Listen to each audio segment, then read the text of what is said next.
బుట్టెడు పని పోలి కప్పు చెప్పి నదీ స్నానానికి వెళ్ళొచ్చేవారు.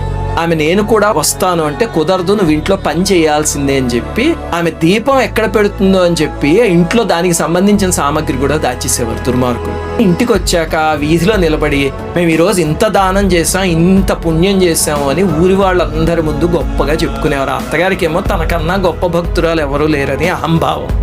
పాపం పోలి ఏం చేసేదంటే వీళ్ళు బయటికి వెళ్ళాక భక్తిగా బావి దగ్గరే స్నానం చేసి పత్తి చెట్టు నుంచి కొంచెం పత్తి కోసుకుని వెన్న చిలికిన తర్వాత కవ్వానికి కొంచెం మిగిలి ఉంటుంది కదా, ఆ వెన్నతోనే తులసి కోట వెనకాల ఎవ్వరికి కనిపించకుండా దీపం పెట్టుకునేది. పాపం ఆమె సహనము, నిష్కల్మషమైన భక్తి, పూనిక చూసి దేవతలకి ఆనందం కలిగింది.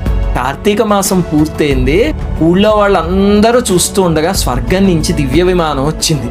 దాంతో అత్తగారును ఈ తోడికోడళ్ళు మా కోసం వచ్చింది అని ఎక్కబోతుంటే వాళ్ళని తోసేసి పోలిని